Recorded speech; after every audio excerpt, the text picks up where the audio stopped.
Isn't that beautiful? This is a hardy hibiscus that grows up here. So it's called Rose of Sharon, and the best ones show up, well, starting now. In the summer, this is when they like to be planted, when it's warm out. So you get these flowers, and then they start to fade, and they get to this blue color. Very striking. They get up very tall, well above head height.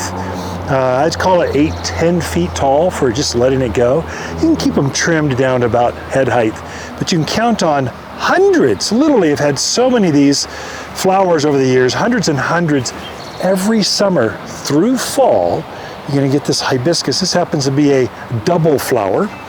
So it gets this flower inside of a flower, which is quite striking. Hummingbirds are gonna love you. Butterflies are gonna love you, and it's gonna love the full sun. The animals don't eat it. It doesn't take any care. It's great. Treat it like all your trees. Just water it once a week maybe. And Rose of Sharon's are gonna bloom guaranteed year after year in your yard. Click on the link below for more information. Of course, the plants are available here at Waters Garden Center, but the idea of every day at 11:30, Monday through Friday, lunchtime special is to give you something inspiring, something natural to look at, something that'll help you be a better gardener or just fun to relax with, and available at Waters Garden Center.